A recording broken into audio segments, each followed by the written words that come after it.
Let's imagine we have a jet engine which spins around very fast, but it's going through a maintenance test. And so we're going to make it spin according to the graph designed by the engineers below. So we're going to have it start out at 0 angular speed, ramp up to 3,000 RPM for a while, and then ramp down to the 0 angular speed again. We can ask the question, how many revolutions does the engine go through in this time? There are a couple different ways to answer this depending on your familiarity with calculus. If you're familiar with calculus, remember that rotations are going to always be the integral of angular velocity. So if we could integrate this curve, then that would give us the total number of revolutions.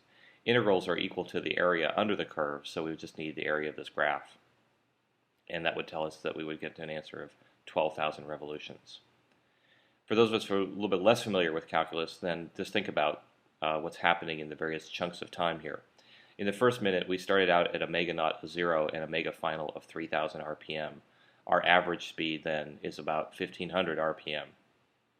And then we can say that the angle that we went through during this first minute is that average omega times delta t, which is going to turn out to be 1,500 revolutions because we went for 1 minute that way.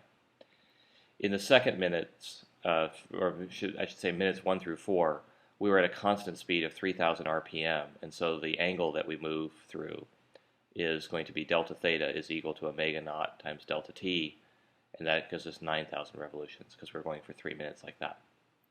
And in the last minute, we can again compute an average omega over that minute, which is going to equal 1,500 revolutions per minute, and then the angle we go through is 1,500 revolutions when we multiply omega times delta t.